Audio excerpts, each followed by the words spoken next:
I don't like you, she likes everyone. And I never like to admit that I was wrong.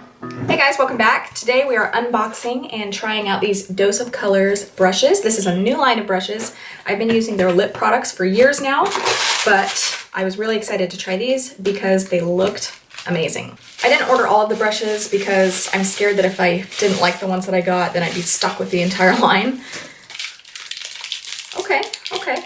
So I ordered 5 brushes. I got a contour brush. These little flat contour brushes always have intrigued me, so I wanted to try theirs out. I also got, this one is called the Angled Contour, but I usually use these types of brushes for blush and bronzer, so we're gonna try this one out as well. I also got a concealer brush. I typically use these little flat brushes for pressing on glitters and pigments on my eyes rather than concealer. So that's what we are going to use this one for today.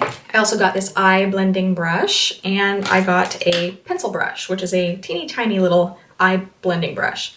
I'm really particular about my pencil brushes, and so it will be interesting to see how this one works out. My first impression is that these feel really nice in the hand, like they have a good weight to them. They don't feel cheap at all.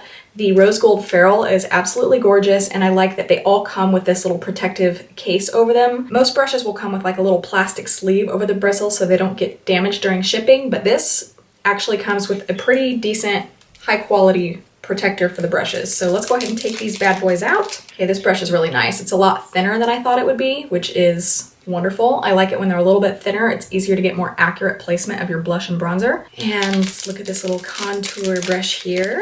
The tip of this brush is actually a little bit smaller than I thought it was going to be. I thought it was going to be a little bit fatter, probably because I'm used to seeing my e.l.f.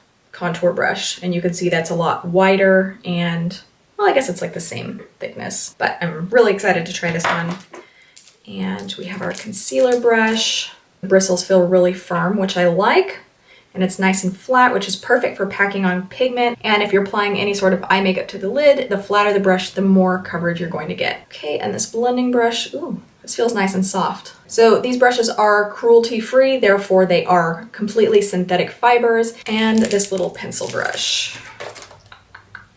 Oh, that's gonna be perfect. It's nice and it's like firm but flexible at the same time. If it's too loosey-goosey, you're gonna not get enough coverage, but if it's too firm, then you're not gonna get it blended out enough. So they don't have a foundation brush, at least as of yet, and so I do already have my foundation and my concealer on, so now we're gonna move on to contour and blush. All right, we're going with some NARS products today. I'm going to use Laguna to do my contour. So I'm gonna start with my nose contour, so I'm just gonna get a little tiny bit of product right on the edge of the brush.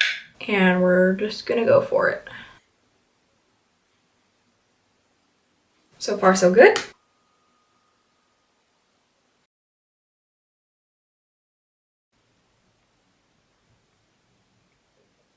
I like the way the contour looks. It was nice and quick. And now we're gonna do a little bit on the forehead.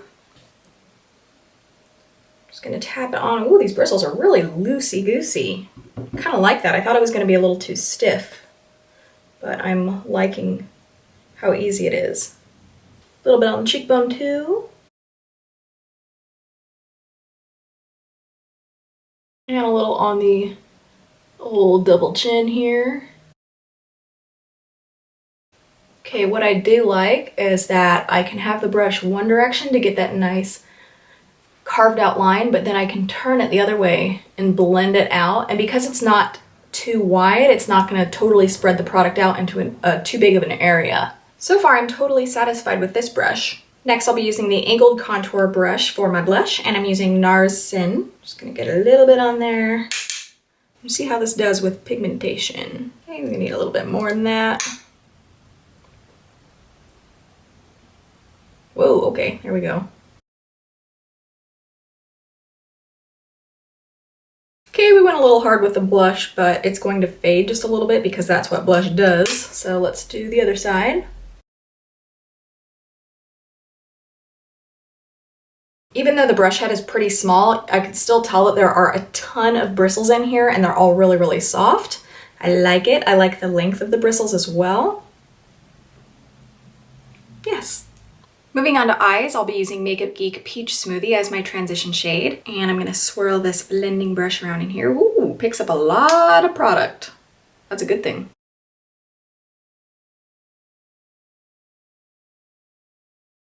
Next, I'm grabbing this shade from the Anastasia Original Contour Kit. This is called Fawn. And on the same brush, I'm going to blend that into the crease. Smaller movements this time to keep the color in a concentrated area.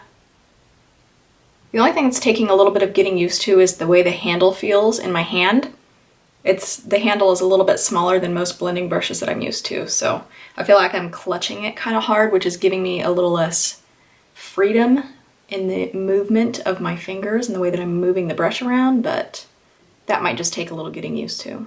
The next shadow I'm taking is Amber from Anastasia Beverly Hills, and I'm going to use the flat brush. I do like this brush, but it's not my absolute favorite that I've ever used because I feel like it doesn't get the product on the lid as quickly as I would like. My favorite flat brush is the MAC 242, which is a flat real hair brush, and it actually works better than any other flat brush that I've tried. So I have the tendency to compare every other flat brush to that one, but I do really like this a lot. It just wasn't as quick of an application as I'd hoped for. Next, I'll be using my little pencil brush, and I'm going to be using the same crease color, Fawn from Anastasia, and I'm going to apply that on my lower lash line. Okay, I like this a lot. The brush feels really nice. It's not rough on my lower lash line at all. I've tried a lot of pencil brushes, and a lot of them are too rough on the really sensitive eye area, but this one feels really nice. I'm pretty happy with how my eyeshadow turned out, so now I'm going to finish doing the rest of my makeup and I'll be right back. So overall, my first impression of these brushes is that I love them. They feel really nice in the hand. You can tell that they're made really well. They are very attractive to look at, which excites me a lot, and I really like how soft all of the bristles are. I feel like they blend really, really well, and they have just the perfect amount of bristles, and I just think that this contour brush is so unique. The fact that it's much smaller than the traditional flat contour brush. I just find this really intriguing and I'm really excited to continue using this. So I think that this was definitely my favorite of the brushes that I've tried. My second favorite has to be the pencil brush because of the movement of the bristles. It's not too stiff, it's not too soft, they're just really, really nice. I like all of the brushes in general. I really do. So the price point of these is right in line with Sigma brushes. So eye brushes I think are about $16. Face brushes are between $22 and $30 depending on the brush that you pick. So I'm definitely going to be getting more of these Dose of Colors brushes because I really enjoy the ones that I have already. That's it for today's review. I hope you guys found this informative, and if you have any other products that you'd like to see me review, anything new that's coming out, go ahead and leave that down in the comments below. That way I can take a look at that and see what I can do about reviewing those products for you. Otherwise, I want to thank you for watching, and don't forget to click like and subscribe before you go, and I'll see you next time. Bye! I don't like you, she likes everyone. And I never like to admit that I was wrong.